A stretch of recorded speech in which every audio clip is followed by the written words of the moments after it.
Here, I chair the Military Personnel Subcommittee. We are here very interested in hearing from all of you. We have an overflow crowd on the outside, and we're going to try and accommodate them at another committee room so they can at least hear what is going on in here. By virtue of you all being here, you underscore the fact that we have an issue that has not gone addressed appropriately, and you have our attention. In reading the statements of a number of you who are going to testify, I was particularly struck by one of the service members who said, as service members, I was willing to give up my life for my country. But families can't be afterthoughts in this process. And I think that says very powerfully what many of you are probably thinking, that somehow the families are being taken for granted and not being provided the services that they are both deserve and are required to have by law. We are here today to address longstanding issues impacting military families. Throughout my time on this subcommittee, and especially since becoming chair, I've heard alarming complaints from families and advocates about the efficiency and efficacy of the EFMP. The department and services have been far too slow to respond, treating this as some sort of niche issue when it has significant readiness and retention impacts. The fact is, parents focused on finding appropriate care for their kids will be less focused on their jobs. If we make them choose between their families and jobs, they will choose their families, as they should. And I don't want to hear that this problem is new or novel. Major documented issues in EFMP go back years, if not decades. I'm deeply skeptical that the program has improved over time. The services violate both law and DoD policy when they fail to ensure family members receive the medical and administrative support required under EFMP. Recent public reporting showed that families have a hard time navigating the program, that information in the system isn't accurate, and matches aren't consistently made. A 2018 GAO report showed that a lack of common performance metrics makes it impossible for the military to properly verify these claims by assessing coordination and family support. The news reports and letters I've seen on this issue are confirmed by recent firsthand experiences shared with me and Ranking Member Kelly. Several months ago, we traveled to installations in the Pacific Northwest, where we repeatedly heard about similar struggles that family members have with the program. The program is supposed to ensure that proper medical services are available for enrolled family members before they are assigned to a new duty station. Yes, we heard over and over that when families arrived, the proper services were not available. I can only imagine the nightmare of completing a cross-country move, starting a new job, and then having to struggle to get your kids the support they need. This could in part be because requirements or provider availability haven't been verified. That's no excuse and undermines the priorities that we ostensibly give to these programs. We also heard stories of families having to fight their own legal battles with state and local school districts for services that schools are legally required to provide with no legal support from military services. Families should not have to advocate for themselves if the law is on their side. And when this subcommittee convened to hear about the challenges facing enlisted spouses, we heard repeatedly that not only are services insufficient, but that some eligible families don't even sign up for EFMP because the stigma is considered a career killer. That's unacceptable. We're always going to have situations where kids and families need a little extra support. That reputation should be 4-alarm fire warning for program implementers. These are just 3 of the common concerns we've heard. Without changes to the oversight and policies from DoD and the services, I worry these types of issues and many others will continue to plague our service members and their families.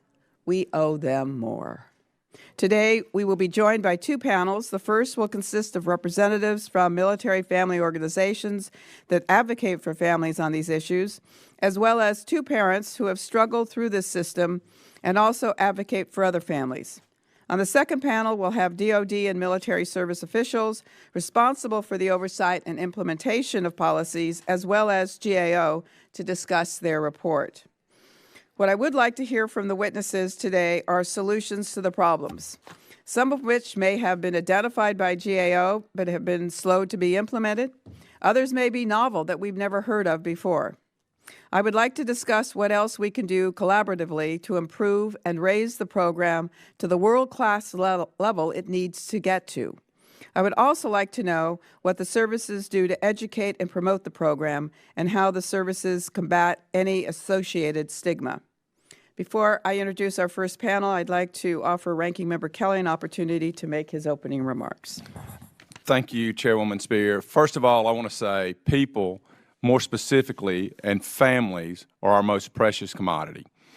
And as a warrior who's gone down range, our warriors and their families are here to fight and win our nation's wars. Warriors can't do that if things aren't properly taken care of at home. They can't focus, they can't do the things that are necessary if they can't be 100% sure that their families are being taken care of at home. They can only focus on their mission if they know everything home is well.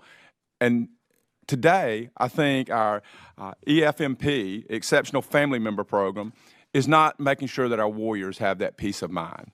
It's important that they have that peace of mind. There are many things that we can do, and I'm looking for hearing solutions. But I thank each of the witnesses here for being here today. I thank you for telling your stories. But I want to hear real solutions, and I want to hear how to get it right and to get it right now. Our families are too important to have a solution that is in the future. We have to start making positive strides immediately. Let me start by saying our military families are a vital component, maybe the most important component to overall readiness to the armed forces. Our military families endure deployments, training cycles, frequent moves, and many new beginnings. Our military families are challenged in so many ways, yet time and again, they find a way to succeed and try to make the best out of any situation. My hat is off to all of you. Thank you. Now let's think about the other side of the equation. If our service members are deployed and away for training, they will not be fully effective if they worry about what's going on back home. When service member knows their family's taken care of, they're more ready to focus on the mission at hand. EFMP is about readiness. When we think about EFMP, it's important to understand the scope of those impacted. At last count, there are over 103,000 sponsors and over 139,000 family members across DOD that are in EFMP. That means roughly 8% of the military and 9% of the family members are enrolled in EFMP. The Exceptional Family Member Program is charged with taking care of those military family members with special needs. The program was established to ease the burden of finding specialized health care providers, school systems with dedicated support services, and community support assistance. It is also supported to assist service members in the assignment coordination process. We know what the program should be doing, but is it carrying out its mandate? This past October, Chairwoman Spear and I hosted a roundtable discussion with enlisted spouses on financial literacy and military family support programs. The discussion quickly evolved and became consumed with challenges surrounding the Exceptional Family Member Program. I think some of you on panel 2 were here for that discussion. We heard repeatedly about issues with the assignment process, access to medical service, and a perception by a few that enrollment in EFMB would be a career killer. We wanted to understand this at an installation level, so in November, Chairwoman Spear and I traveled to Joint Base Lewis McChord and had several meetings with spouses and service members. In every one of those meetings, we again heard about challenges with EFMP. One of the comments that stuck with me came from a spouse that said, why would they move our family from a duty station where we had the established health care, education, and family services that we needed to a duty station where we were challenged to find any of these things? It's a good question. As I prepared for this hearing and read some of my witness statements, I scratched my head even more. Some of these issues have been around for a long, long time, and things don't seem to be changing. I'm looking forward to hearing the perspectives of EFMP from Panel 1. Then I want to understand from Panel 2 how DOD and the services are addressing these EFMP issues and the roadmap forward. Once again, I want to thank our witnesses for their dedication to our military families and our chairwoman for having a hearing on this important topic. Thank you, Chairwoman. Thank you, Ranking Member Kelly. Each witness will have the opportunity to present his or her testimony, and each member will have an opportunity to question the witnesses for 5 minutes. We respectfully ask the witnesses to summarize their testimony in 5 minutes or less. Your written comments and statements will be made part of the hearing record. I ask unanimous consent to accept the following submitted additional written testimony from the Military Special Needs Network, the National Council on Disabilities, Executive Summary on the United States Marine Corps Exceptional Family Members, and TRICARE for Kids Coalition into the record. Without objection. Without objection, so ordered. Let's welcome our first panel. First, Ms. Kelly Ruska, Governmental Relations Director for the National Military Family Association. Ms. Karen Rudiswelli, Director of Health Affairs for Military Officers Association of America. Dr. Becky Porter, President and CEO of Military Child Education Coalition. Michelle Norman, Navy Spouse, 2019 Armed Forces Insurance Navy Spouse of the Year, co-founder of Parents for FAPE. Austin Carrig, Army Spouse and Special Needs Advocate. We welcome you all here today. All right, please begin.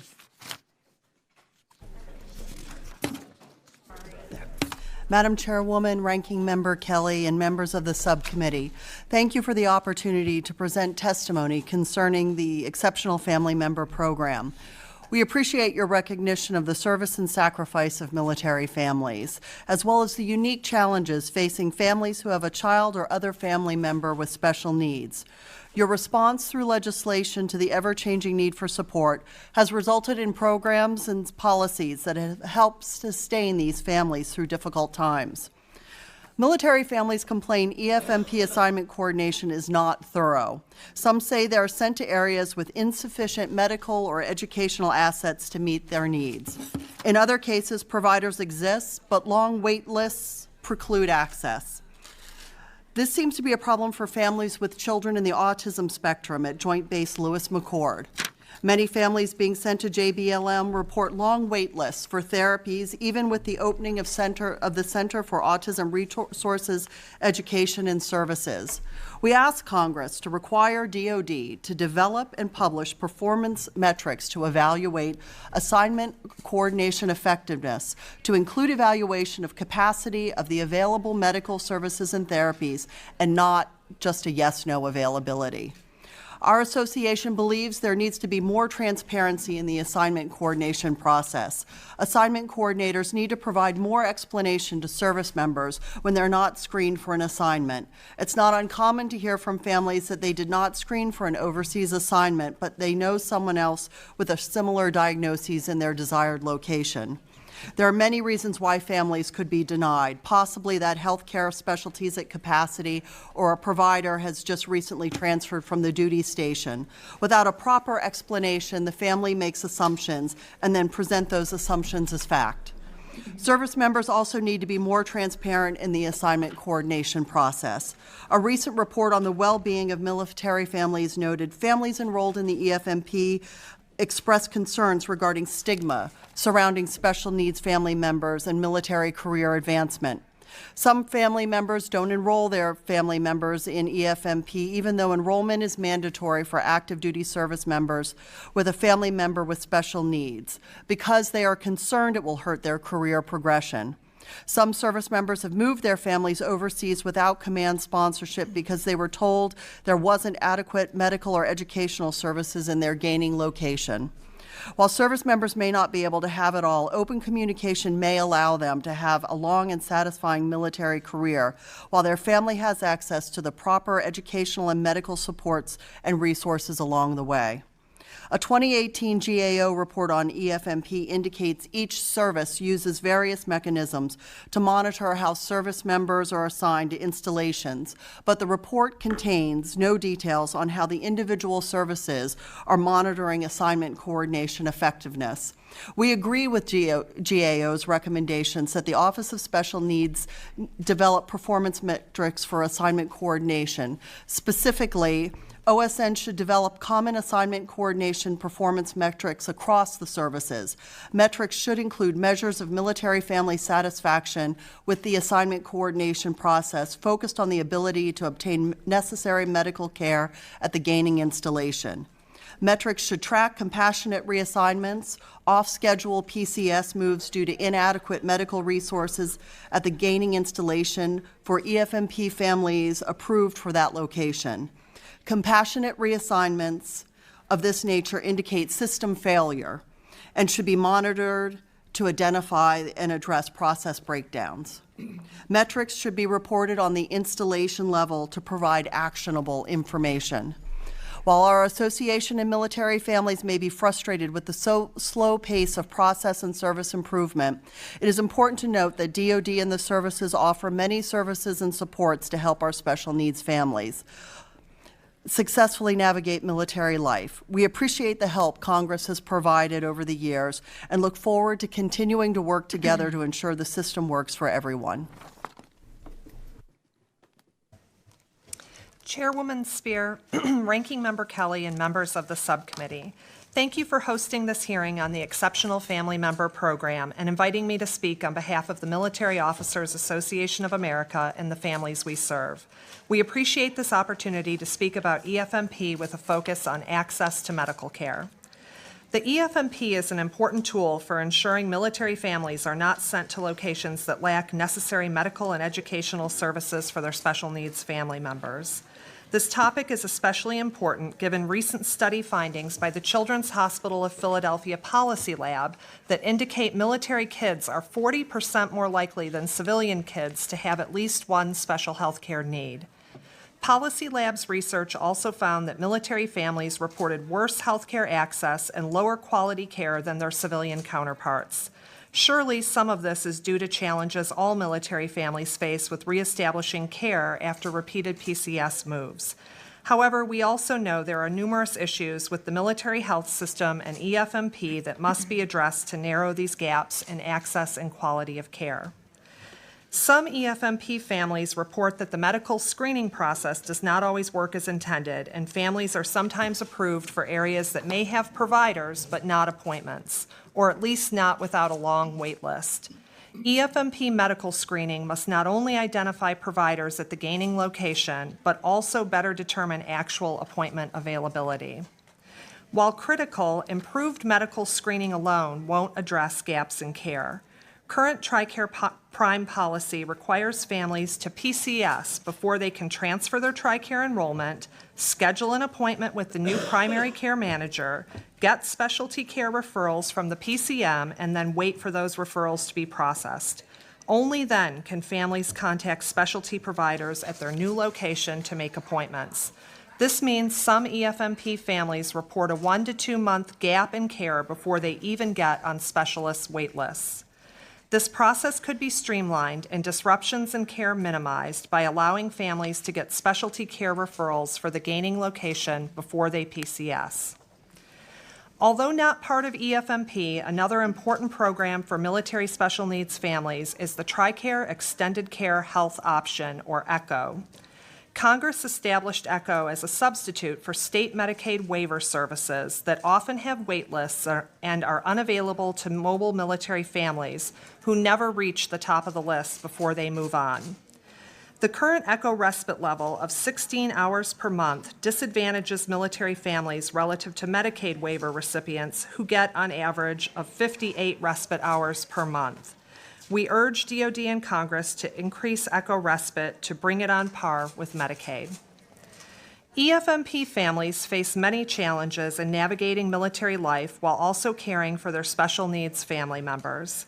We appreciate that Congress and DoD established EFMP to ensure families can access needed medical care, but it is falling short of serving families as intended.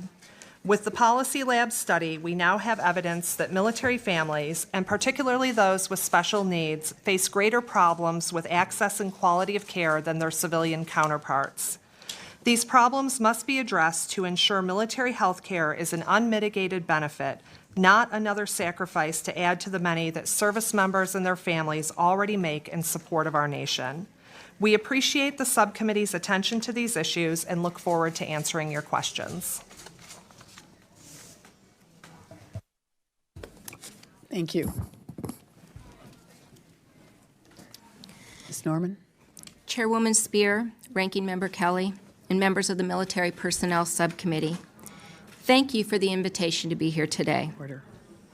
The Military Child Education Coalition is a globally recognized nonprofit that works to ensure inclusive, quality educational opportunities for all military-connected children affected by mobility, transitions, deployments, and family separation.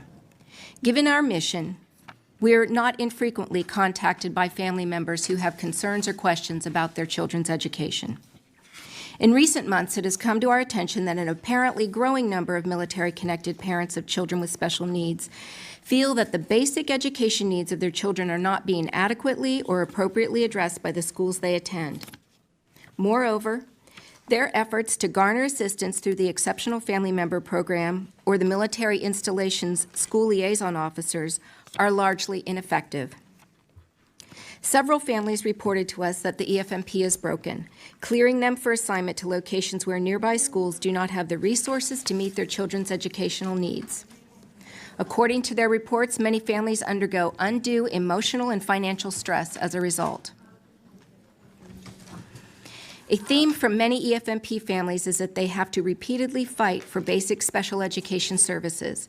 What is especially difficult for these families is the fact that even if they are able to eventually get some modicum of appropriate support for their children with special needs, it might be just as the service member receives orders to move, and the process starts all over again in a new state, with a new school district, and new special education processes and resources.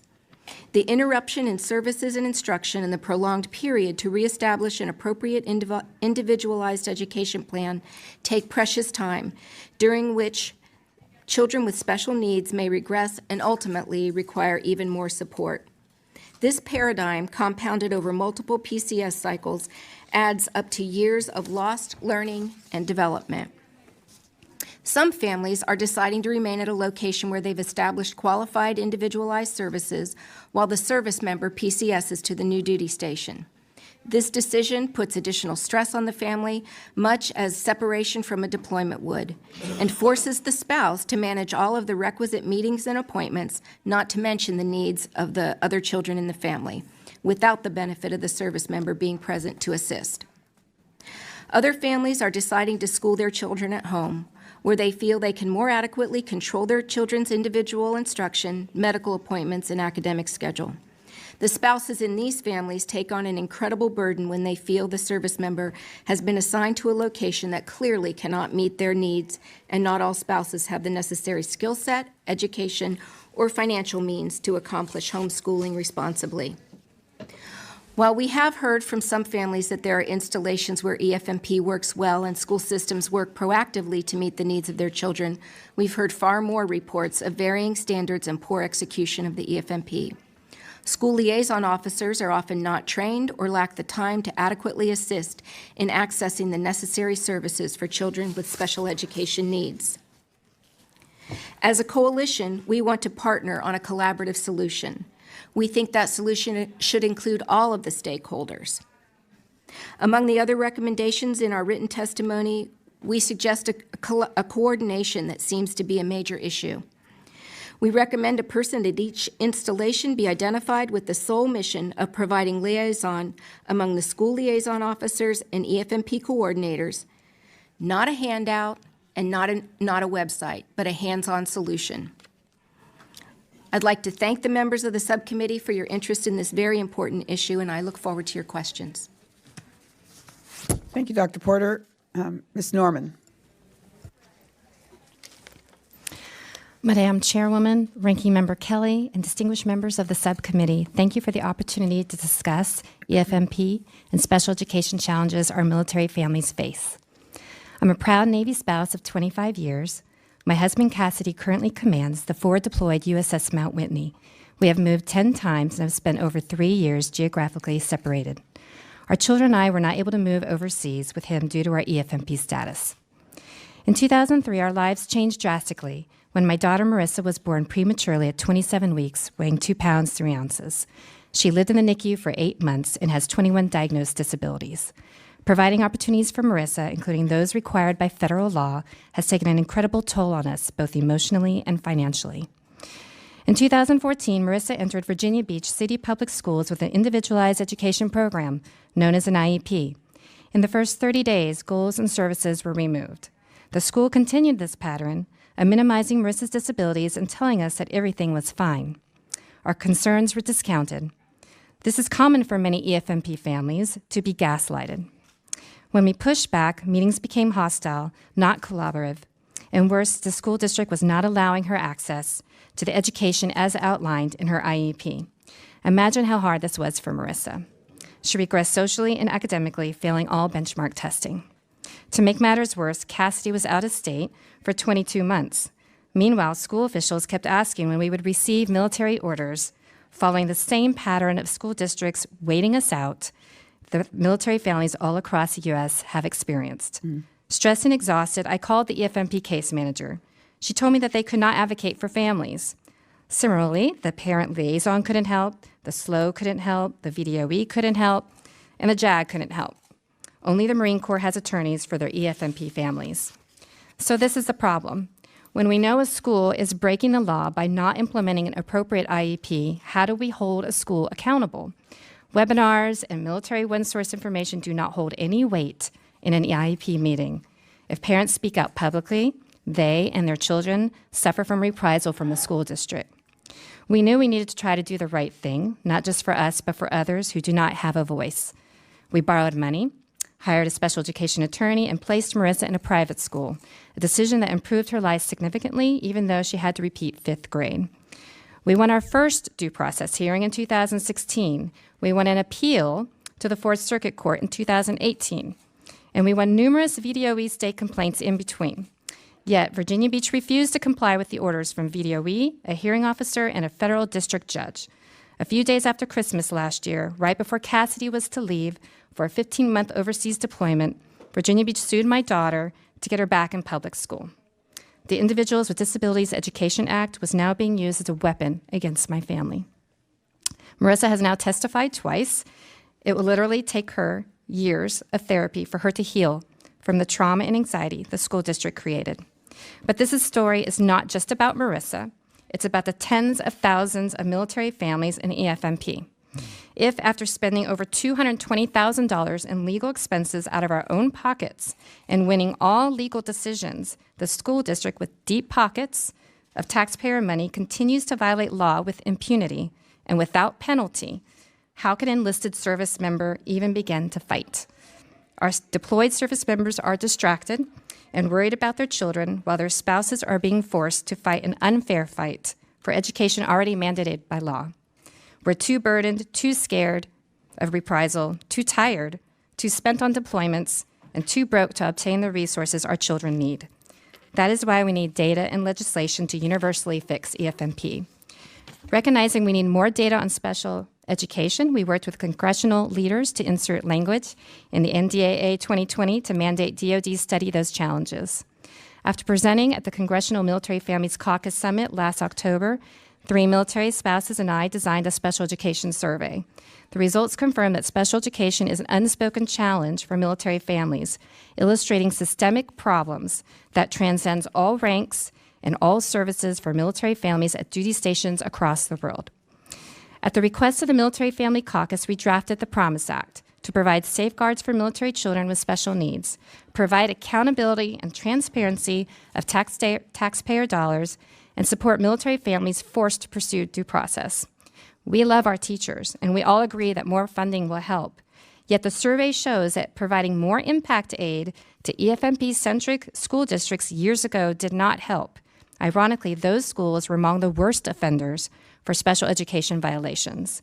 We have to establish accountability and transparency. In conclusion, access to reliable special education resources affects and touches all citizens in our society, and the lack of access impacts thousands who serve this great country. Military families and children are suffering, which in turn is severely impacting military readiness and retention. With the Promise Act, we can fix this. Let's do the right thing and fix it. Thank you. Thank you. Ms. Carrig. I would like to thank Chairman Spear, Ranking Member Kelly, and members of the subcommittee for this opportunity to speak before you about the EFMP program. My husband has been active duty for 17 years and is now a first sergeant in the Old Guard. During his career, we've been through 5 PCS moves, and my husband has deployed and gone to training away from our family more times than I can count, often while our children were in crisis or in the hospital. It was at my husband's 4th duty station while on a compassionate reassignment for our son that we brought our daughter Melanie home. What should have been the most exciting time of our lives turned into a nightmare. Melanie was born with Down syndrome and a congenital heart defect that would lead to her hospitalization just 3 days after joining our family. We learned that in order to survive, she would need open heart surgery at 8 weeks old. The process to get her covered by TRICARE would be long and protracted, and to do so, we'd be forced to drive to the nearest Army Guard base to complete the paperwork, then wait for it to be processed. The process could not be expedited, and our daughter's surgery could not wait. As we met with the hospital's finance department, they explained that we needed to put down a 10% deposit to proceed with surgery, and the deposit was $100,000. Ultimately, the cost of saving my daughter's life was $1 million, and time was not on our side. Someone suggested we explore Medicaid as an option, and I'm thrilled to share with you today that thanks to Medicaid coverage, she had a successful open heart surgery. For any family, this alone would have been the most stressful event of their lives. However, it was while Melanie was in the hospital recovering that we were told my husband had 2 options. He could move our family for his upcoming PCS or voluntarily separate from the Army. He begged for an alternative, explaining that he deeply valued his military career and most certainly did not want to separate, but that our daughter simply could not be discharged so quickly after surgery. The response he received is seared in our memories. While sitting at her bedside in cardiac ICU, he received a phone call from Army Branch. The room was full of doctors and morning rounds, and my husband was told, maybe you can return that one and get a different one once you're there. In regards to our newly adopted daughter, the conversation happened on speakerphone, and the entire room went silent upon hearing those words. This is the moment we realized our family meant nothing to the military. We reached out to the gaining station's EFMP office only to be told there was nothing they could do. All of our children's needed services were available in the local area, and 3 weeks later, I was forced to discharge my daughter against doctor's advice because we didn't have the finances to support 2 households. Once we arrived, it became clear that although services were available in the area, the wait lists were over a year long for some specialties. Our first stop to the EFMP office was where I begged them for help. I remember explicitly asking, you said there was care, you know there's a 28-day standard. Where did you find the providers you did to bring our family here? The FMP provider replied, it's not our job to check or track wait lists. We just look at the TRICARE website to see if a provider is listed in taking new patients. It took us 2.5 years of fighting and 2.5 years of heartache and 2.5 years of constant stress and 2.5 years of delayed and inefficient care for our children before we were able to get out of there. In 2015, my husband was granted a compassionate reassignment to the Metro DC region. Here, my family has unequivocally received better medical care than anywhere my husband has ever been stationed in his career. But that means we access care across 3 states and the District of Columbia. The move from an education standpoint has been flat out dismal. In the 5 years since we arrived here, we've had to sue the local school district 3 times on behalf of our sons, and we are currently in the middle of a due process complaint on behalf of our daughter, as well as 2 federal complaints because she's been excluded from school for 2 years. Earlier, I mentioned my daughter had surgery covered by Medicaid, but that's not where her need for Medicaid ended. Despite having ECHO, which was supposed to be the military's answer for things not covered by TRICARE, Despite having ECHO, which was supposed to be the military's answer for families like mine needing Medicaid, we still rely heavily on it for things not covered by TRICARE, such as a continuous glucose monitor that alerts us to dangerously low blood sugar levels that can cause long-term neurological damage. Secretary of Defense Esper recently said, I understand well the sacrifices our service members and their families make to protect this great country. This is why I'm committed to taking care of families and ensuring they have the resources they need to thrive. One thing I know beyond a shadow of a doubt is that your military members living with children on EFMP are far more resilient than those that are not. The skill set to remain calm under constant pressure while juggling life or death decisions, it is a skill we know the military needs and our families practice daily. I wish I could say that my family is alone in the things that we've experienced and the opportunities that we've lost, but I've spent the last 7 years advocating for families like mine, and I'd implore you to read my written testimony about Willow, whose father was stationed at an installation without a required neurosurgeon and has suffered loss of vision in one eye because of it. About the Olsen family, who's dual military and has been forced to initiate the retirement process and separate their twins to assure appropriate and timely medical care. I could continue on for hours with the stories, the families I've assisted, the families who the military has failed. Why does the DoD continue to fail on issues like this, whether it's housing, where we allow contractors to risk the health and well-being of our families, childcare, health care, or special needs children? Thank you all, in particular Mrs. Norman and Mrs. Carrig, for those profound and gut-wrenching words. No, I don't actually know where we should start. And let me disclose as well that as a mother of 2 children, one of my children had an IEP. So I'm very familiar with the process. She was diagnosed with auditory processing disorder, ADHD, and OCD. So while I haven't traveled the same roads that all of you have traveled, I have some experience in knowing what the process is like. It would seem to me, based on the testimony of our 2 mothers here, that what we need more than anything are dedicated legal personnel at each base that can provide the legal advice and counsel for families as they try to get the IEP for their children that they deserve. Do you have any comments on that?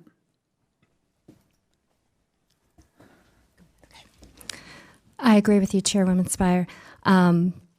The Marine Corps does a really good job. They do offer special education attorneys on both coasts, and they offer extensive training to their EFMP case coordinators as well, who are able to attend IEP meetings and work in conjunction with the special education attorneys. I think that their model exists, and we do not need to reinvent the wheel. We just need all the other branches to follow their lead. Thank you. Ms. Carrick, do you have anything that you'd like to add? I think it's important to remember that even if we have the attorneys in place, that's a great first step, but schools aren't following the law because they know they cannot follow the law and be allowed to get away with it because we're going to be moved. There needs to be something else in place that holds them accountable. They're getting impact aid. There's no reason that aid isn't going towards our children with disabilities. And they're not telling us where it's going. Nobody knows where the money that they're receiving from military children is actually being used in the school districts. There should be accountability. I would agree with that. Dr. Porter, you referenced a study that was done that showed that the children of military families were 40% more likely to have at least one special health care need than the civilian population. Can you expand on that further? Is that you? Yeah, that was actually me, yes. Last summer, the Children's Hospital of Philadelphia did a research study using a panel database called the Military Medical Expenditure Panel Survey, I believe, that asks families a variety of questions about their access to care, their health conditions for their children. It also asks what coverage they get from where their source of healthcare coverage is. That's how they're able to pull out military families as identified by their TRICARE coverage. And in that survey, it was 40%.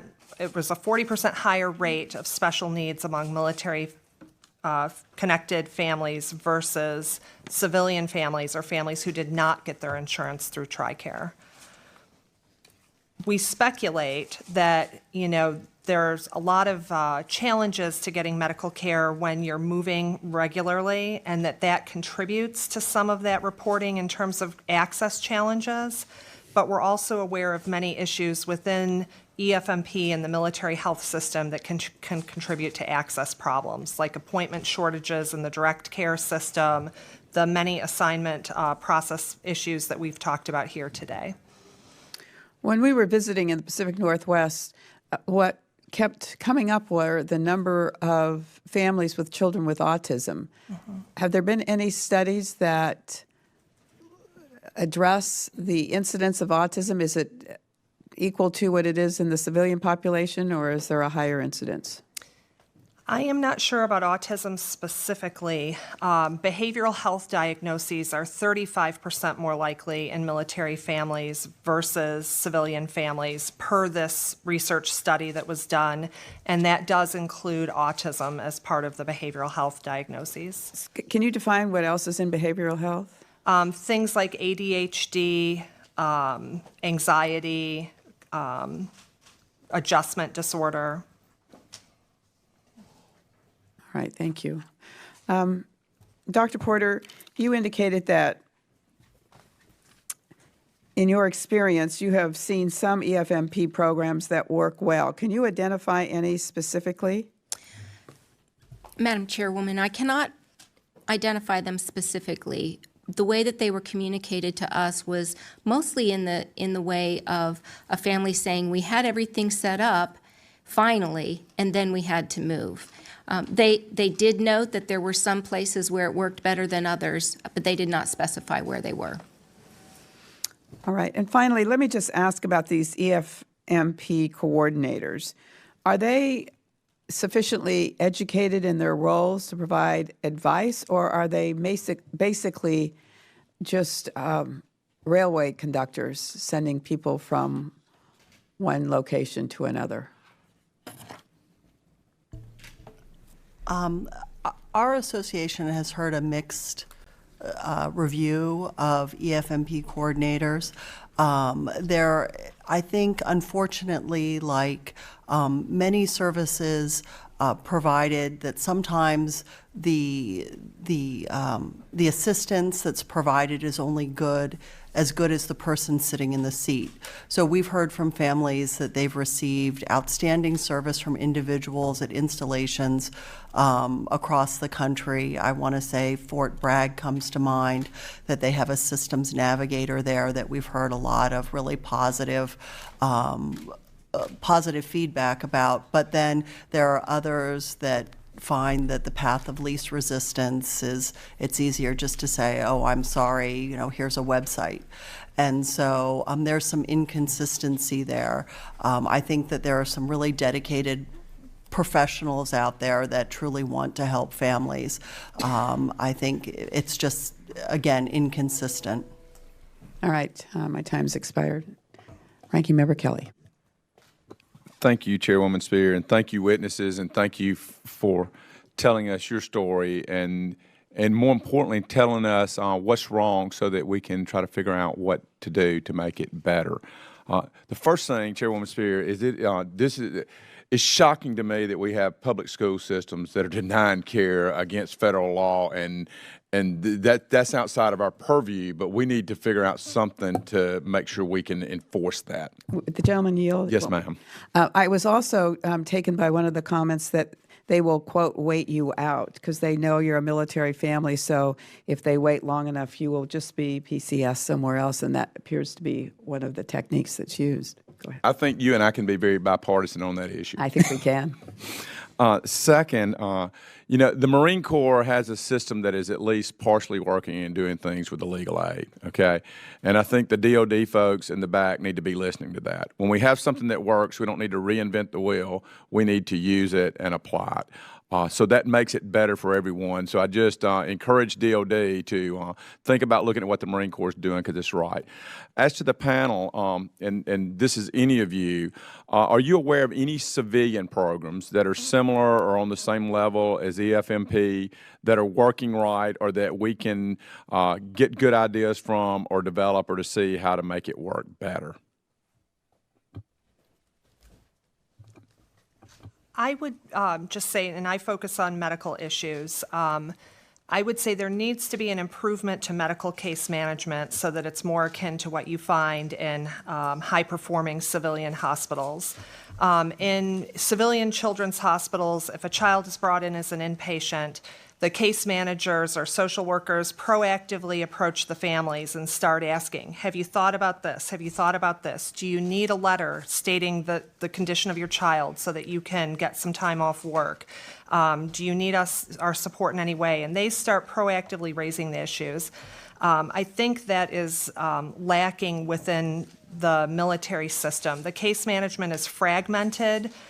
There is no medical component to case management within EFMP. So once EFMP identifies the family member and once they're screened for the assignment, their responsibility on the medical end is over. And so if the family encounters problems once they get to the new duty station with medical issues, there really isn't an EFMP resources to help them. So I would recommend highly improved case management in line with high-quality civilian hospitals. Thank you. And for our two service members, I consider you servicemen. When you're a spouse, you guys serve as much as the guys in. Do you think that the military family should be able to opt in and out very easily? Because there's certain jobs and key assignments that you want to take, and you're willing to opt out because there's a sacrifice, but it means a promotion later. And sometimes you want to opt back in, but it should be the service member. Do you think maybe it should be the service member's choice to opt in and out, and not necessarily? Because once you're in now, you're in, and many times it costs you assignments, which could be career progression assignments. So I think that can be tricky. I think that it's not a matter of opting in or out. I think it's a matter of offering a family an assignment together with your family, or offering your family an assignment that perhaps you couldn't have with them that you can move on with your career. Because it's extremely difficult to get out of EFMP. It's a lot of paperwork. If a child dies, a family has to go through a process to have that child removed from their EFMP packet once it's expired. So it should be a matter of assignments. Here's an assignment with your family, here's an assignment without your family, and you can choose which one you want. Absolutely. I think you answered my question, and I agree wholeheartedly. It shouldn't be that hard to get out or to waive or do something. It shouldn't affect your whole career when the circumstances no longer apply. A child is emancipated, or you decide there's something different. What should DOD focus on first in the EFMP program to make immediate gains?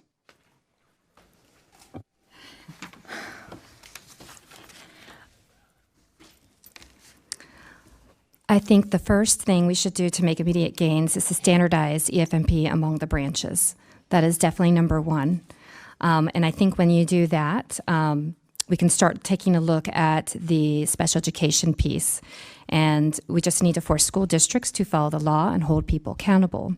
Federal funding needs to be transparent, and it needs to be auditable. This is federal funding. So we can start working towards that solution with passing the Promise Act and looking at those initiatives to bring in that transparency. I agree with the across the spectrum. We don't need to have 4 different systems. And number 2 is I think we can look maybe DOJ or somebody is listening right now, because if all the school systems around these places are doing the same thing, maybe we need to turn up the heat from this level so they understand we mean business. You're going to take care of our soldiers, sailors, airmen, and Marines and their families and their kids. And with that, I yield back, Chairwoman. Thank you, Mr. Kelly. We actually have to look in our own house as we address this issue, because we don't fund the IDA program at the level we're supposed to. I think we only fund it, and maybe Ms. Davis can respond to this, at 40%. So school districts are underfunded by the federal government for these services, and so they look at ways to cut costs. We might even want to look at this additional funding we give school districts near bases and give it to the families to use that money for personal services in lieu of that, as maybe another way of looking at it. Ms. Davis, you're recognized. Thank you, Madam Chair, and thank you all for being here and sharing your very compelling stories and your background and working with this for such a long time.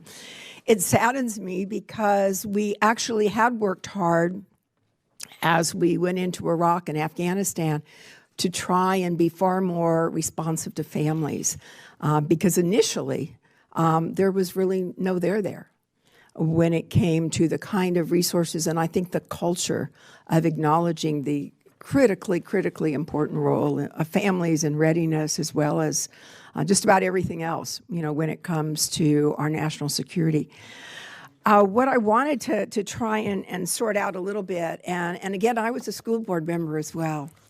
And so I know how hard and yet how, I don't want to say difficult, because everybody knew the job that had to be done. And yet, I think our schools, because we talk about 40%, we're supposed to be funding special needs at 40%. We're nowhere near there. And that's part of the thing. So we got to look in the mirror on that too. And I've always been struck by, I can't think of a more bipartisan, important issue for members of Congress to deal with. And yet, we fall short continually. And that puts it all on local school districts. But I want to ask you a little bit about that, because you seem to be saying, and I think it's a very important thing to try and bring attention to, that there's resources. We don't have the resources, whether it's an impact aid or whether it's generally the amount of money that goes towards special education. So that has to be changed. But culture also plays an important role. And that whole idea that somehow people feel that their careers would be impacted if they come forward and say they need to take advantage of any policy that's out there that they can access, that hurts them. So if you could just, whoever wants to respond to this, I mean, how big a role does culture play? And that seems like something that we absolutely have to be able to address. You want to, whoever wants to start? I will. I think that the EFMP and the Office of Special Needs tries to reinforce that enrollment in EFMP is not going to be a career killer, and tries to address those concerns. But I think the problem is that we also, it's one thing to say something, but then it's another thing to get to the deck plates or to the service leadership, and they have to model that as well. And it's our experience that always hasn't been the case. We were contacted 2 years ago by a loop of an Army general who had been told that he wasn't going to be getting an assignment because he had a special needs family member and was going overseas, and his aide was trying to figure out how they could get around it. And I was struck as I talked with him that, I mean, here's an opportunity for a leader to be modeling behavior for their service members and to say that this is important and you need to address it, and it's not a career killer, and they weren't doing that. And so I think it takes more than just the Office of Special Needs and the services to say something. That behavior has to be modeled by the services and the leadership as well. And I don't know whether, and I want to ask this of the DOD as well, is how much time and effort is spent in whether it's orientation or whether it's really learning seminars to help educate our leaders about these issues? Because it may be that in many cases they don't get it. They get it if they've had that experience, but if they haven't, they may not. So that's something that we need to look at when we face this in sexual harassment, sexual assault issues. We can't guarantee that everybody's going to come out of an experience utilizing the information that they should have received, but you can at least expose them. And I think that that's something that we need to take a harder look at. And you might have had some experience with that and can help us out, because that educational piece is really quite important. I'm pleased to hear that and I know that the Marines are doing this better. I mean, I think that what we have to do is embed legal experts on these issues. We've learned a lot about the National Guard and how we embed our behavioral behavioral health providers with our Guard units, and how important that was to families. So this is an area that we can do a better job. I'm glad to hear what you said about the Promise Act, and that's something that we have to really take a look at, be sure that's followed through. We can write legislation, but we sometimes can't be sure that it's enacted the way, and there's some very important issues in that. So thank you very much for being here. Congresswoman, if I may, I wanted to add something about the education and the legal advocates and legal assistance for education issues. I think it's important for the members of the subcommittee and the services to understand that simply assigning a JAG officer to the issue is not going to be sufficient. As you know, it requires somebody who has special expertise in education law, and I think that needs to be kept in mind as we proceed with this. Thank you. Thank you. And certainly, the special education law in one state can be different from the special education law in another state, and that's why you have to have local attorneys who specialize in special education in that state to really be able to provide expert services. Mr. Cisneros, you're recognized for 5 minutes. Thank you, Madam Chairwoman, and thank you all for being here today, and especially want to thank our two military spouses for being here, for your sacrifice and the sacrifice of your families for our country. Ms. Norman, you kind of touched on the standardization or the lack of standardization amongst the services, so I kind of want to touch on that. And really, as the military operates now, it's very joint. A lot of cross, you may be on an Army base, you may be on an Air Force base, you may be in another service. And then because there's a lack of standardization, and we'll use your example, you're in the Navy program, when you've gone to these bases, or have you heard stories of families going to different bases and that being in a non-Navy or a non-Army from the branch that they're in? Has there been a lack of service, or has it been harder to get services from the current program of the base that they might be on, the service? You're absolutely right. Mm-hmm. It seems to me that more and more there are more duty assignments at joint bases. Mm-hmm. And if you're a Navy and on an Air Force base, you don't really have anyone to go to for your EFMP concerns. I know we've had many families contact us and let us know that has been a huge challenge for them. Particularly, even we were just talking earlier about respite care program, which is a fantastic program. That's the single reason why we're still in the Navy, which offers 40 hours of respite per month. And a lot of folks are moving to these joint bases where they have no respite care, no one to talk to when they can't get on certain wait lists. It's a huge obstacle for them. So I think that it's not just respite, it's not just education. EFMP packets that you're at a joint base, they have to be taken to the nearest installation that is your branch. So I know I spoke about, we were at an Air Force base, we had to drive to the nearest National Guard base with the baby in the hospital. Why, if we literally live on the Air Force base and there's an EFMP office there?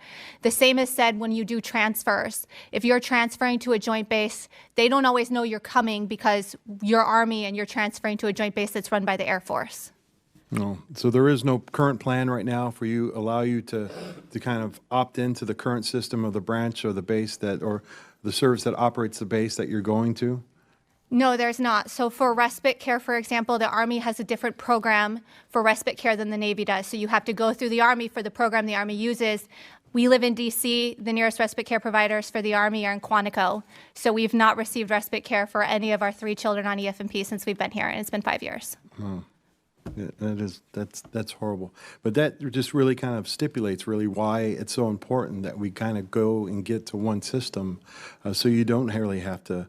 The fact that you're going to a joint base that may be run by another service, now your child isn't receiving the services that they're entitled to.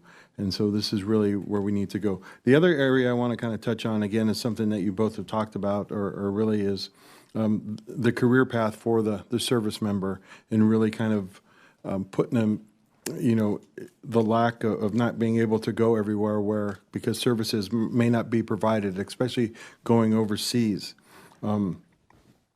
Has this really affected a negative view amongst the families that you've dealt with and that really kind of caused a negative view of the EFMP program? So I can say that it absolutely has. And it really comes down to the fact that Joint Base Lewis McChord is a perfect example of a perfect storm. We're sending all of these special needs families there. We're saying there are services there. You have to go there. You can't go somewhere else.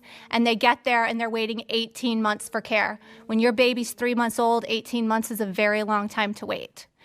And there's this variability between where you're going to be able to go and where you're not. One family might only have an educational piece, but the education portion of EFMP, all they say is districts are required to provide FAPE. If they're providing a free and appropriate public education, which they're required by law, we can send you there. Nobody's verifying that they actually have the needs that they can meet the needs of the children in the actual IEPs. Nobody reads those parts of the packet. The packet is useless. And I wanted to address, sir, you were talking about career opportunities in EFMP, and many EFMP families do opt to geo-batch so that their spouses can go and serve their country for a year or 2 years while we stay behind once we have finally found a location that can attempt to meet the needs of your child. There have been instances where I know families will write a letter, a waiver, to the EFMP coordinator saying, I understand that there are no services within 1 hour or within 50 miles of the branch or the base that my spouse is going to be at, but I'm willing to drive an hour and a half. One example would be Newport, Rhode Island. I know that several have written letters to go to the leadership for college there, but also writing a letter saying, I understand, but there's Boston Children's about an hour and a half away. So please, consider this for this next location. But there are many, many EFMP families that are making those sacrifices and taking those burdens, knowing that the next location cannot meet the needs of their family. Well, I just want to thank you both and all of you for your testimony here today. My time's expired, but thank you again for the service that your family has provided to this country. I yield back. Do you want to do a second round? Or? They said we can do a second round, but I do have a question. Okay. We're not going to do a second round, but Mr. Kelly does have one question. Okay. And this is specifically to you, Ms. Norman. I mean, does the Navy or do the services pay any separation pay when you choose? Okay, it's not really. You understand what I'm saying, though, or that there's an additional BAH if you're deployed and your family gets for you to stay there when it's career enhancing.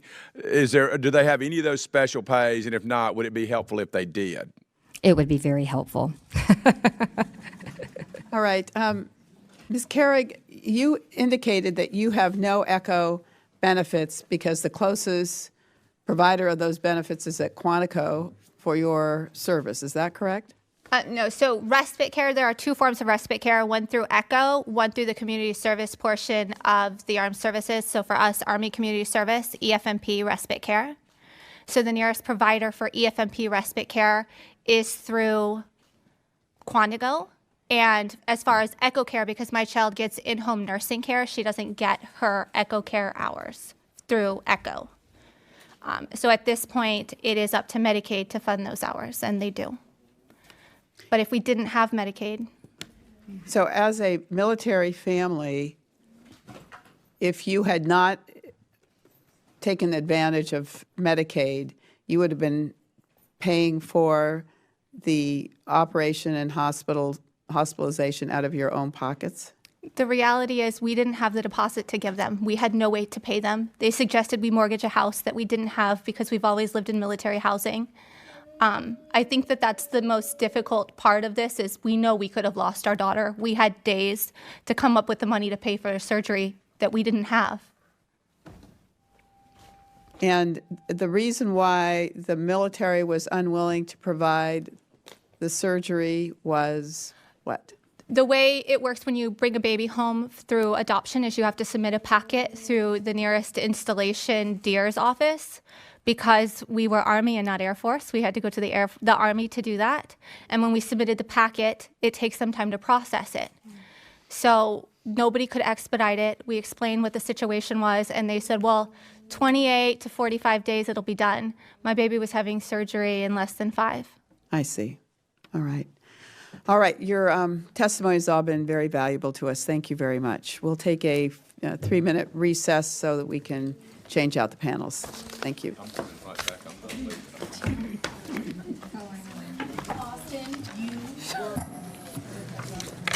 Good afternoon. We'd like to welcome now Ms. Carolyn Stevens, who's the Director, Office of Military Family Readiness Policy at the Department of Defense, Captain Edward Simmer, Chief Clinical Officer, TRICARE Health Plans, Defense Health Agency, Colonel Steve Lewis, U.S. Army Deputy Director, DA Quality of Life Task Force and DA Family Advocacy Program Manager, Mr. Ed Cannon, Director, Fleet and Family Readiness, Commander, Navy Installation Command, Ms. Norma Inabinet, Deputy Director, Military Personnel Program, Air Force Personnel Center, Ms. Jennifer Stewart, MSW, Manager, Exceptional Family Member Program, Headquarters, U.S. Marine Corps, Ms. Jackie Nowicki, Director, K-12 Education, U.S. Government Accountability Office. Thank you all for being here. Ms. Stevens, you may begin.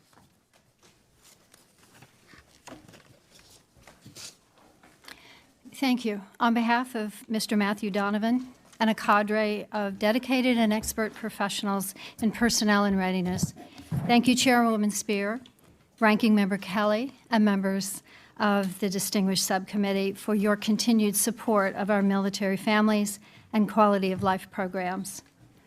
As a former military spouse, I care about issues impacting our military families, and I'm personally committed to addressing quality of life issues. I appreciate the opportunity to appear before you today to highlight some of the department's efforts in support of our military families and their adult family member or child who is enrolled in the EFMP. Through our many feedback mechanisms, we are aware that service members and spouses have concerns regarding the management and the execution of EFMP. And I want to take a moment to thank the witnesses today for sharing their very personal stories. I want to reaffirm the department's commitment in addressing the challenges that the witnesses have brought forth today. These personal experiences that we hear and the data we collect combine to offer a broader understanding of the challenges facing our military families and help us to better define our courses of action. We can address some of these challenges head-on, while others, such as education and off-installation services, require coordination with our partners and other federal agencies, the states, and local education agencies. We're committed to balancing individual experiences with an evidence-informed strategy and have placed a special focus on the results of recent department-wide surveys and the conclusions of the recent GAO report. I'd like to take a moment to highlight some of the initiatives that were included in my written testimony. We've re-energized the DoD Coordinating Committee for Military Families with Special Needs to ensure a senior executive-level oversight. We continue to refine the EFMP data repository, the OSN centralized data collection system. We've developed and implemented a standard EFMP family needs assessment form. The form includes a component which provides for individualized services plans. We developed standardized family member travel screening forms and are working with Health Affairs and the Defense Health Agency to develop and publish policy. And we have engaged with our U.S. Department of Labor land-grant university partners to assist in developing a staffing tool, and we've launched a pilot program that will assist the services in determining adequate staffing levels at each installation. Improving EFMP is a priority for the department. We know we have more work to do. We thank the witnesses for their appearances today and for continuing to advocate for both themselves and for others on this important topic. Thank you again for your continued support of our families. I look forward to your questions. Next, Mr. Lewis. Chairwoman Spear, Ranking Member Kelly, and distinguished members of the subcommittee, thank you for the opportunity to discuss the very important issue of caring for exceptional military family members. At the Defense Health Agency, we are committed to ensuring every military child, and especially those with special needs, receives the health care services they need to reach their maximum potential. We also recognize that family readiness is a key part of service member readiness. As a psychiatrist who has deployed to combat areas, I have seen firsthand the impact that concerns about family members and the care they are receiving can have on service member readiness while deployed. Collaborating with and supporting the service's exceptional family member programs is a very important part of our efforts to ensure family readiness. The DHA works closely with EFMP programs at the installation, service, and DoD levels. DHA support for EFMP and the families we serve includes identifying and evaluating families who qualify for EFMP, providing outstanding medical care and services to eligible family members, including through the Extended Care Health option, also known as ECHO, and assisting with assignment decisions by providing information about available medical services at potential duty locations worldwide. TRICARE provides a very robust benefit with some of the lowest out-of-pocket costs of any health plan in the country. Our beneficiaries who earn this benefit through their service to the nation deserve nothing less. DHA and our managed care support contractor partners work very hard to ensure our beneficiaries have access to high-value health care and services wherever and whenever they need it. Despite our best efforts, however, we know that we still have room for improvement. Access to care, especially subspecialty care, is challenging in some areas, particularly in remote areas where some of our bases are located. During our first panel today, we heard from families, and I very much appreciate their courage in coming forward and sharing their stories. But they've had significant problems accessing the care they need, and that is unacceptable. We can and should do better. We are committed to addressing these issues and finding effective solutions. Our contractor partners are continuously working to add high-quality providers to the TRICARE network, especially in areas of limited access, and we have expanded access at many military treatment facilities as well. We have also enhanced the telehealth benefit, including covering telehealth into the home to further increase access, and have reduced barriers to receiving mental health care. We also offer a robust medical case management benefit. So thank you again for your continued support for our service members and their families, and I look forward to your questions. Thank you, Captain Simmer. Now, Colonel Lewis. Thank you, Chairwoman Spear and Ranking Member Kelly. On behalf of the over 43,000 soldiers who have family members with special needs, we are grateful for your diligent work, support, and focus on the area of the Exceptional Family Member Program. To the families and advocates who testified in the prior panel, thank you for helping us see ourselves and highlighting where we need to improve. The Secretary and the Chief of Staff of the Army established people as the #1 priority, and I am here to attest to their commitment to the Exceptional Family Member Program, one of the most important programs in support of our most valuable asset, our people. As a professional social worker, I've dedicated my nearly 30-year career to helping people in need, especially those most vulnerable and at risk. In my current capacity as the Deputy Director for the Army's Quality of Life Task Force and the Chief of Family Programs, I have the distinct honor to apply my professional knowledge in order to manage critical programs and policy that will improve the well-being of soldiers and families. I am committed to ensuring that special needs family members are the benefactors of the Quality of Life Task Force initiatives and that their equities are represented as we address quality of life. The individuals and teams established to support the Army's Exceptional Family Member Program share a unified purpose: to ensure a soldier's assignment is fully capable of meeting the medical and/or educational needs of the soldier's family member. To achieve this purpose, the EFMP team, consisting of healthcare providers, care coordinators, assignments managers, family support staff, educators, child and youth staff, and the soldier's commander, just to name a few, are charged to work collaboratively with the soldier and his or her family members to achieve the right fit. The Exceptional Family Member Program is the safety net of resources and support for our most vulnerable and at-risk families in order to enhance readiness and promote resilience. However, we know that challenges remain and we have room to improve. We need to make sure that we're effectively connecting and communicating with soldiers and families in order to help them leverage predictable and quality installation and community resources to assist them. We are actively working on solutions to make the enrollment and assignment process more effective and transparent to the soldiers and family members. And finally, we continue to build in processes that include the voice of the soldier and his or her family member as we focus on the Secretary and the Chief of Staff of the Army's People Strategy. I greatly appreciate the opportunity to hear from the committee members and the previous witnesses on how we can improve. We must get this right. In the words of the Chief of Staff of the Army, General McConville, winning matters. The Army wins and our families win when we support the soldiers and families in the Exceptional Family Member Program. And again, thank you for this opportunity. I look forward to your questions. Thank you, Mr. Cannon.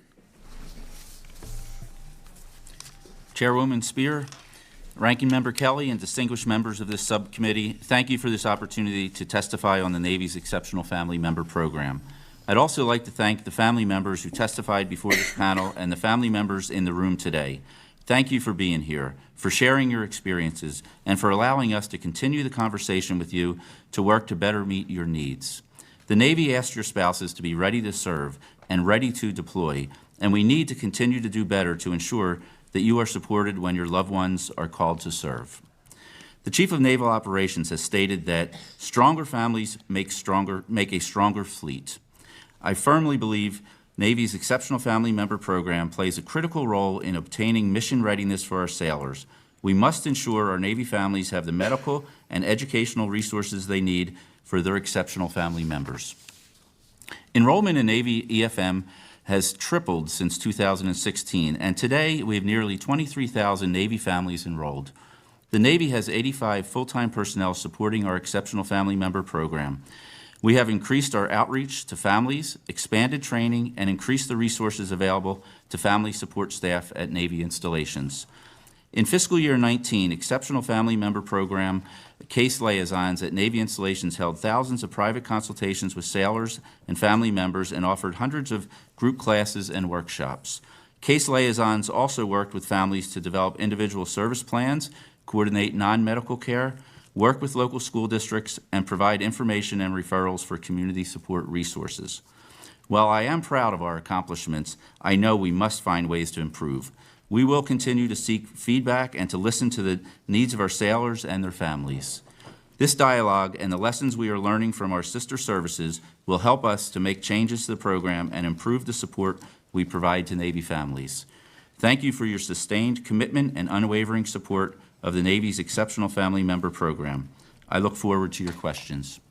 Thank you, Mr. Cannon. Ms. Inabinet, did I pronounce that right? Ms. Inabinet, thank you, ma'am. Appreciate it.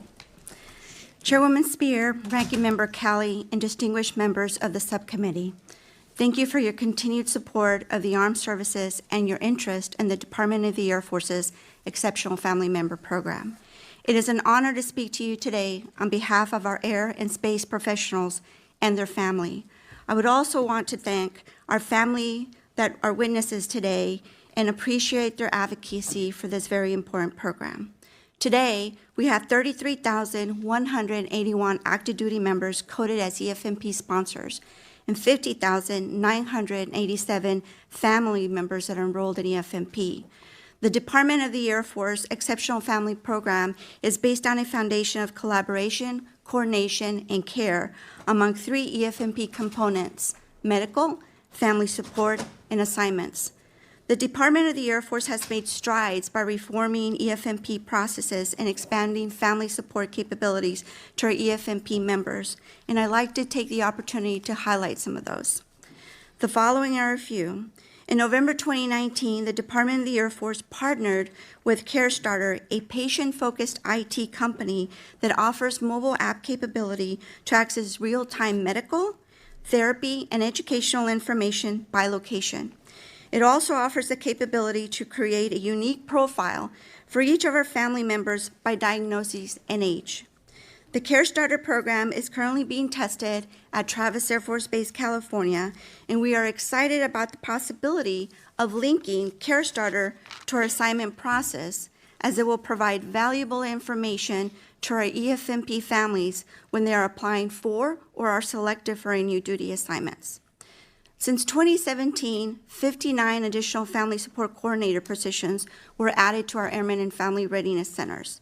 In total, the Air Force has 99 EFMP Force Support Coordinators and 4 program management positions for a grand total of 103 personnel supporting 78 main operating installations and 4 satellite offices for a total of 82 locations. Our coordinators are committed to enhancing the quality of life of our special needs families by providing them assistance and information on community services and developing family assessments, individual plans. The Department of the Air Force also launched a very comprehensive EFMP communication strategy that are consisting of face-to-face and virtual annual and quarterly events. The intent of these events is to inform our EFMP members and families about the available resources, assistances, and processes, but most importantly is to get real-time feedback from our airmen and their families. Our annual EFMP virtual Facebook Live webinar in September of 2019 reached a notable 27,000 participants. The feedback we have received to date has led to numerous process improvements and have provided a more positive experience for our air and space professionals and their families. While the Department of the Air Force has made strides towards enhancing our EFMP program, we know there is still much to be done. Our team of professionals will continue to evaluate our processes and are committed to making changes that will positively impact the quality of life, the well-being, and the readiness of our airmen. Chairwoman Spear, Ranking Member Kelly, and distinguished members of our subcommittee, thank you for your continued advocacy and representation today. We appreciate your support. Thank you. Ms. Jennifer Stewart, now teach us all what you're doing right in the Marine Corps. Thank you, ma'am. Chairwoman Spear, Ranking Member Kelly, and distinguished members of the subcommittee, on behalf of your Marine Corps, I would like to thank you for inviting me here today to discuss our Exceptional Family Member Program. We are grateful for your continued active engagement in making lasting improvements to the overall health, well-being, and quality of life for Marines and their families. I want to thank you for holding this hearing, the Family Caucus in October, and the more informal briefing last month. These events have put vital focus on the EFMP, both the things we do well and the things we can improve upon. I appreciate the families who have bravely shared their personal stories today in an effort to effect change. They've shared the challenges they face with transferring and establishing medical care and educational plans, receiving consistent support from EFMP staff, and managing the demands of career and family while advocating and caring for a family member with a disability. While we will never be able to remove all the challenges and stresses, we must continue to strive to do what we can to alleviate them. Customer and stakeholder engagement and input has been and will continue to be a key element of your Marine Corps EFMP. Customer feedback was central to the transformative changes we made in 2007.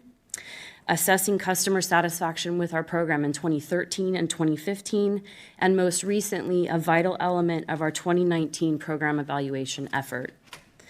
We are committed to evaluating the effectiveness of our program and making necessary changes when evaluation indicates we have missed the mark.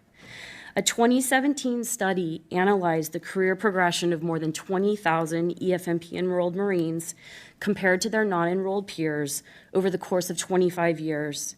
It found that EFMP enrollment does not negatively impact career progression in the aggregate. Marines enrolled in EFMP remain in service slightly longer than and achieve the same rank as their non-enrolled peers, and they achieve this highest grade in the same or shorter amount of time as the average of their non-enrolled peers.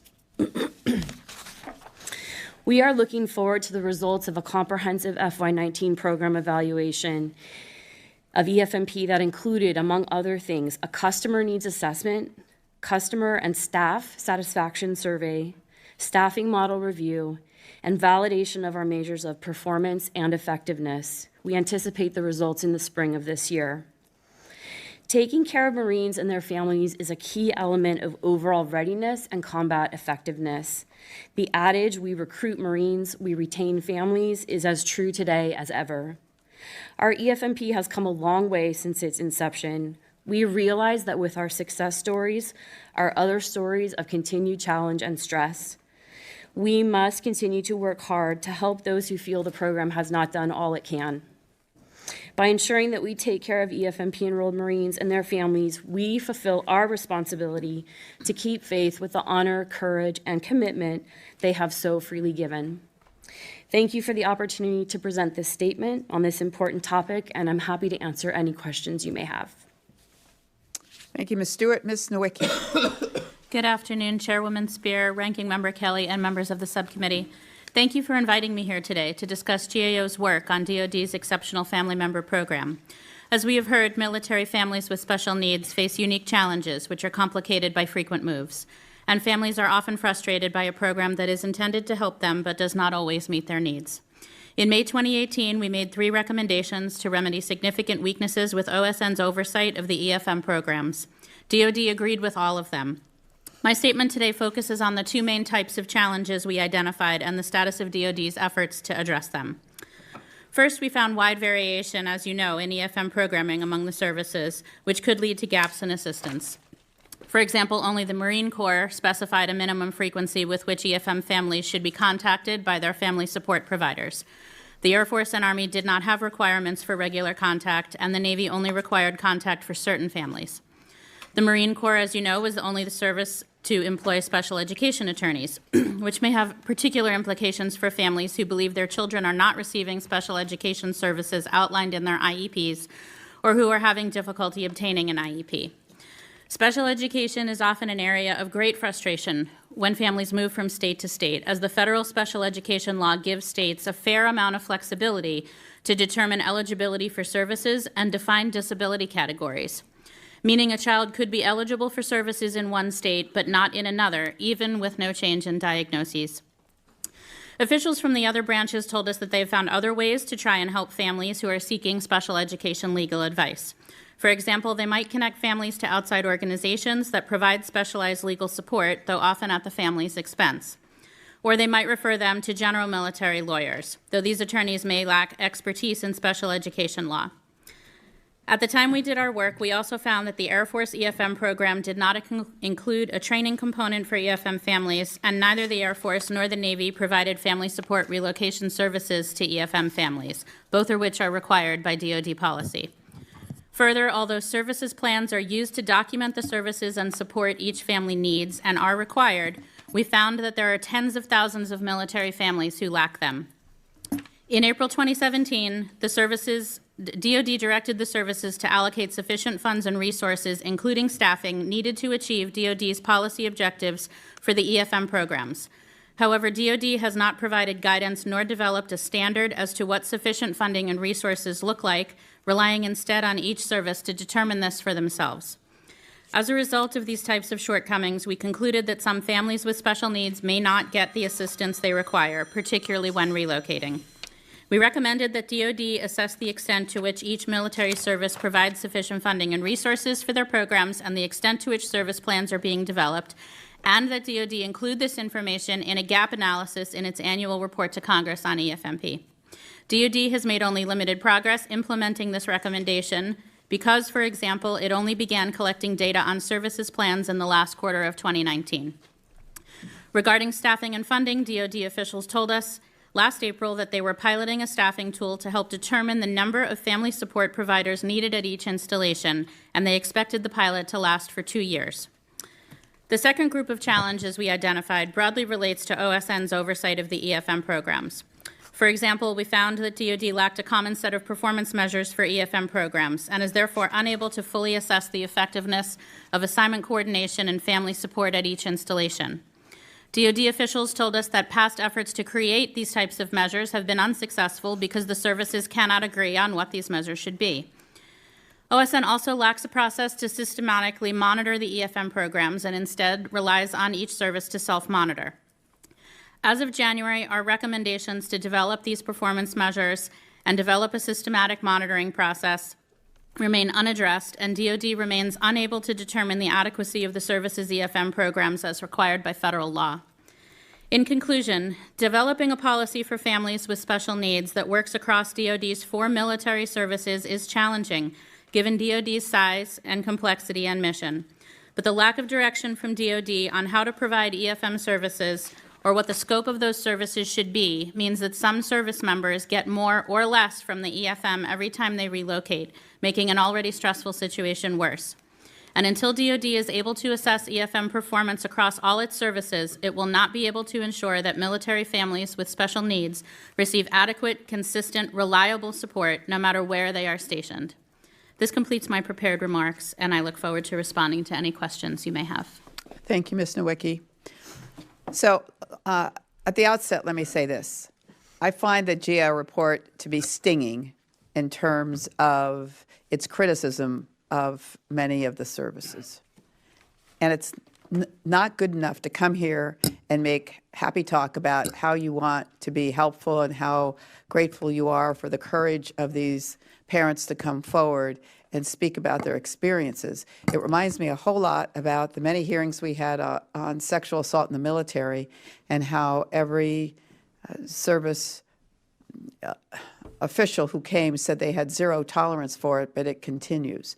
So I'm telling you at the outset that we're going to be hawks on this, and we're going to have all of you come back every 3 months to give us a briefing on whether or not you have met the specific requirements the GAO has asked you to do until you get it done.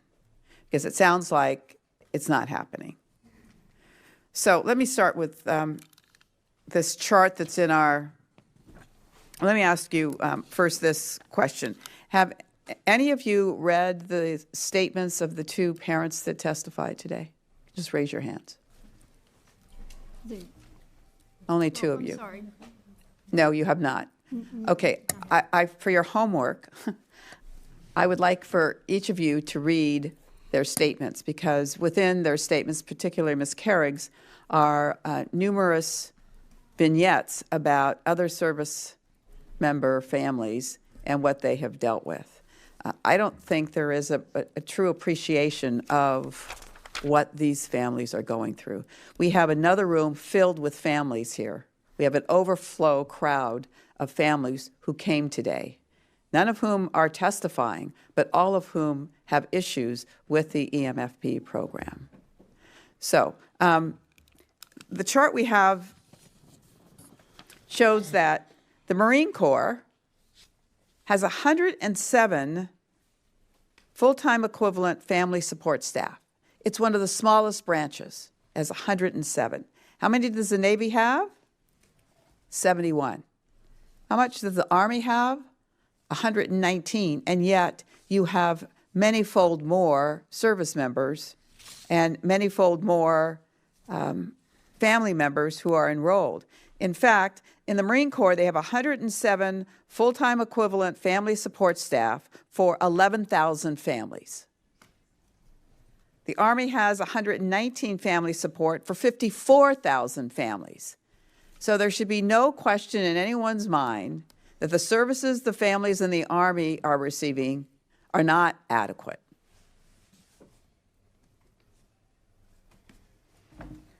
So I guess my first question is, Ms. Stewart mentioned that they were doing satisfaction surveys within the Marine Corps of the EMFP program. Have any of the other services done that? Chairwoman Spear, for the Army, I would like to say, back in February of last year, Secretary of the Army Esper at the time was very concerned about the EFMP program, and he directed that the Army conduct a comprehensive survey of the families in the enrolled in the EFMP program. We reached out to over 21,000 family members enrolled in the EFMP program, received back 3,000 surveys, which allowed us again to identify very similar findings that were both in the GA report, but also what was described today, that we still have gaps and vulnerabilities in the program.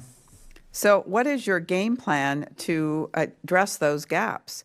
I mean, if you only have 119 family support staff for 54,000 families, you need to add like 400 to meet what the Marines are doing for their families. The survey did allow us an opportunity to recognize that we do have challenges in reaching out and engaging and communicating with families to ensure that they know what family support services are available. The staffing for the EFMP program, we do use utilization data as well as enrollment trends that help us to identify the staffing available previously. Ms. Stevens, you said that you have re-energized this advisory panel, but to my knowledge, there aren't any parents that serve on them, are there? There are no parents on the coordinated committee. We do, however, have a family advisory panel made up of 7 family members nominated by the service. We meet with them on a quarterly basis. That's where our families come into play. Why wouldn't you have family members serving on this advisory panel? So the advisory panel that I referenced, the coordinated committee for special needs, is designed to bring together health affairs, our general counsel, representatives from the military departments, where we're talking through some of the very processes we've discussed, with a particular focus this past year on standardization. So we're looking for leadership from the military service level and those organizations. You know, that was a lot of alphabet soup to me. I mean, if in fact you've got programs that aren't working for the families, wouldn't it behoove you to bring the family members in to find out what their needs are? We do rely on the Family Advisory Panel for one means of getting information from the family. In the next couple of months, we'll be launching a family feedback tool which will allow us to get much more current feedback from families as they access family support systems. All right. Thank you. My time's expired. Mr. Kelly. I'm going to do more talking than I am listening, and that's against my better judgment, and what I know is not. But number one is, if it was easy or if it wasn't hard, somebody'd already be doing it. So you guys are executives. You get paid to do hard things. You get paid to make decisions that makes people's lives better. So I want to start with, number one, I heard a whole lot of talking about processes. We're not talking about processes or however you correctly enunciate and pronounce that. What we're talking about is people. People. And we're talking about those very most vulnerable people that we should be helping. We shouldn't make it harder. We got to make it easier. And so I ask each and every one of you, and each and one of you should ask yourself every single day, what have I done today that made their life better? What have I done today that made those kids or family members or that soldier or that sailor, what have I done that made it better today? Because I can guarantee you, every one of you can find one simple thing every day you can do. And we're not doing that because we're talking about processes. We're not talking about people. But if it's your people, we talk about it.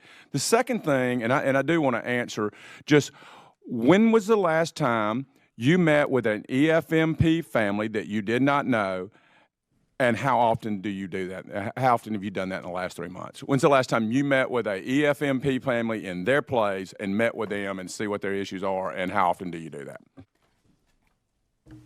Sir, I have not personally met with an EFMP family in the last 3 months. My staff. That's good. Thank you. I have met with an EFMP family about a month ago, sir. Okay. Sir, I have not met with an EFMP family in the last 3 months. Sir, I have not met with an EFMP family member in the last 3 months. Sir, I have met with an EFMP family within the last week. I've met with families in the last week, and I talk to families every day on the phone. And you're opted out because that's not part of your job. A harder question for you. No, and I don't do that. We so often get at high levels, we got to walk around. You've got to talk to the people that it's impacted. And you've got to make it personal. And if it's not personal, we're not going to get the right results. Because every one of these people are people, and we can all do things. You guys have amazing power in your jobs. You have amazing power. And we let all this bureaucracy make the decisions that you're allowed to make. And if you have the authority, take it and use it for good. Use it to help those families. And if you don't have the authority, you ask me and Chairwoman Spear, and I promise you, we may not get it, but we're going to bust our tail trying. That's how important this is to us. General McConville says, people first, winning matters, and Army strong. I will tell you, people first. You can't take care of people if you're not taking care of their family. And I know that General McConville agrees with that. I know at his level, winning matters. It matters to readiness that these warriors are able to go down range without worrying about what they do. So winning matters, and that means winning with their family. That means for you, in my opinion, and I won't quote General McConville, but what that means is the little things I was talking about, winning every day to make those service members' lives better. Winning every single day, even if it's a small thing, win every single day. Measure winning. And the final thing is Army strong. Strong families equal a strong Army. And my dad, the smartest guy I ever knew with a high school education, used to say, we do well the things that we measure. If we don't measure, if we don't have things that show, if we're not doing what the GAO says, if we don't have our own parameters and criteria and things that we intend to meet, we're not going to get better. You've got to measure it or you won't do it better. You've got to be able to articulate the measurement of what makes us better. Oh my goodness, I'm just on. And let me just tell y'all a few things that I think you can do. Number one is, let's either get the authorities with TRICARE that when someone is ready to move, when they get their notification that they're moving to a PCS, they immediately get enrolled in the waiting list. Immediately. That's easy. So just tell us what you need from us to make it happen.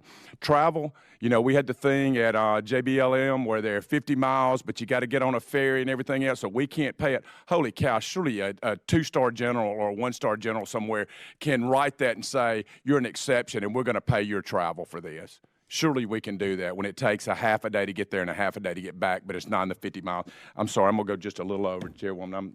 I'm going. BAH and separation pay, you heard me say that today.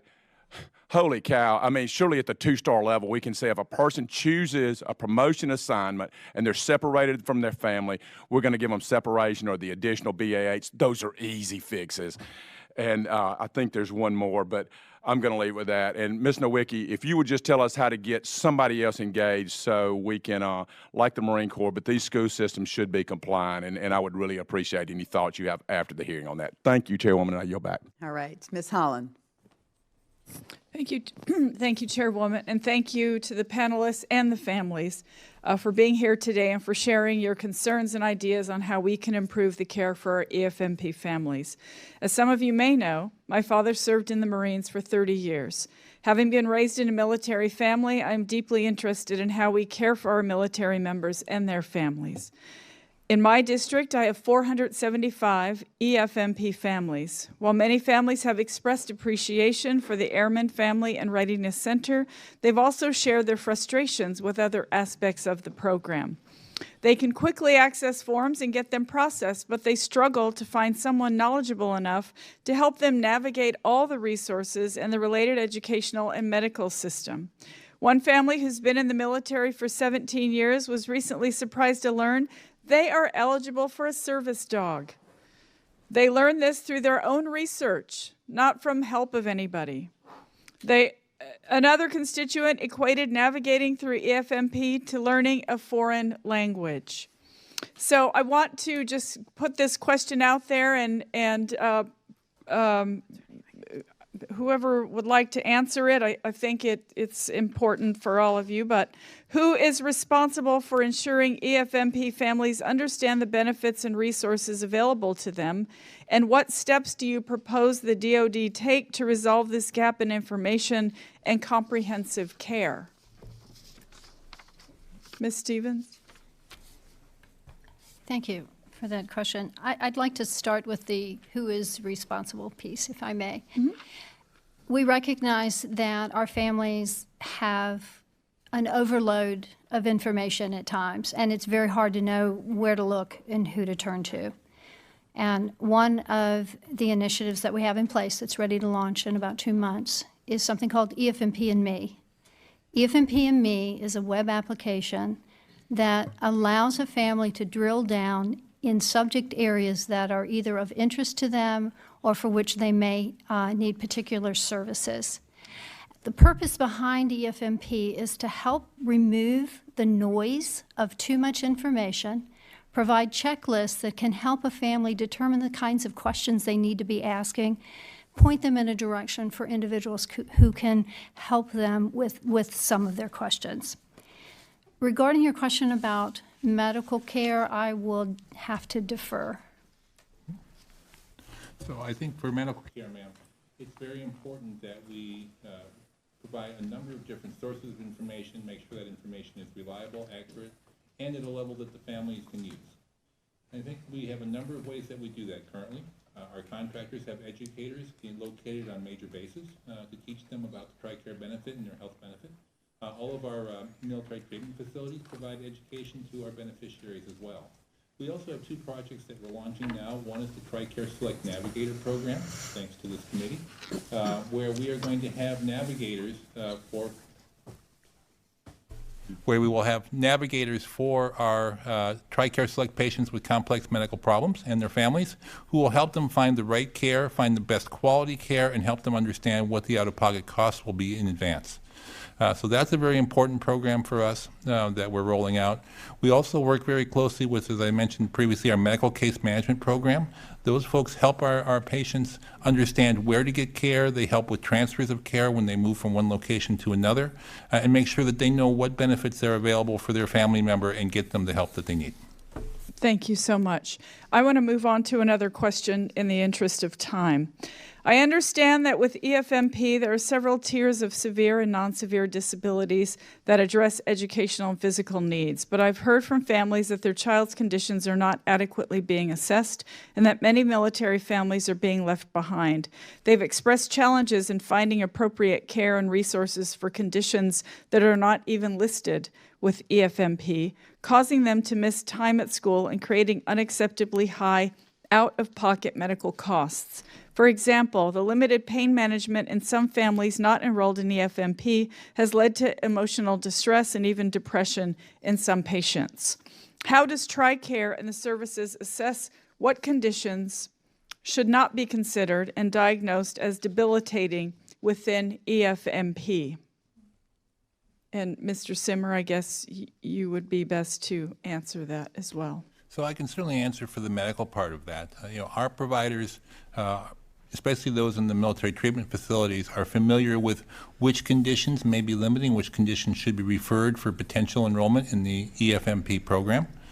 They work with families to identify the level of severity and help the family determine should we apply for EFMP or not.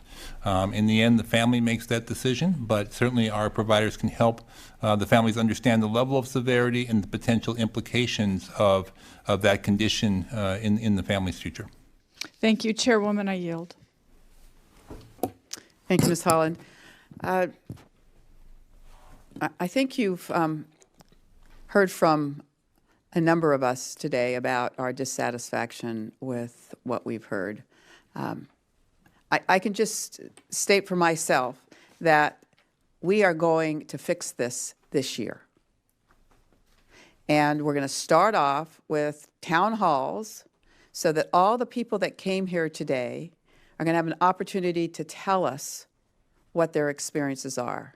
And I'm going to ask each of you to come to those town halls. They may be in the evenings when people can get off work. And we're going to find out the gravity of this issue service by service.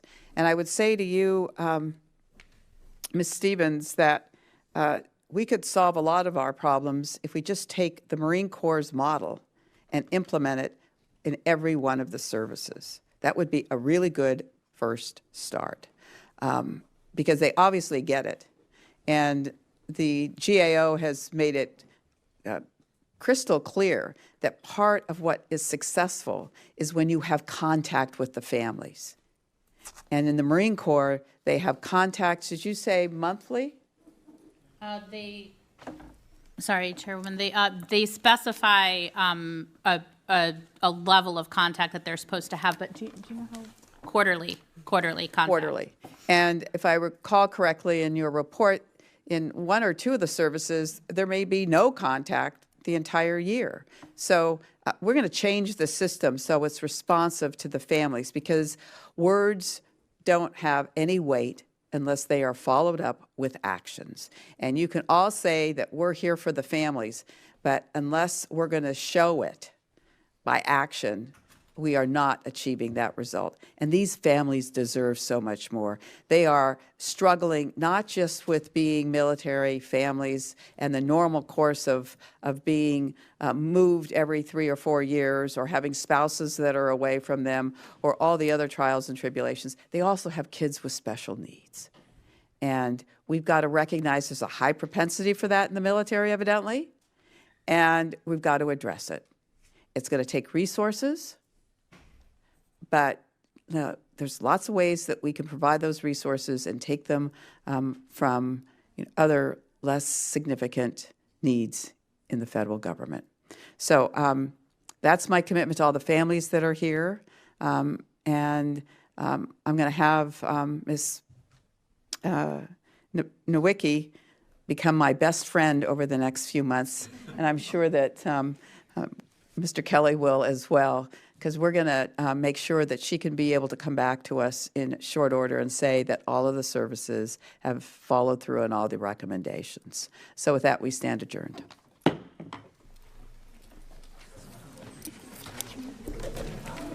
Nicely done.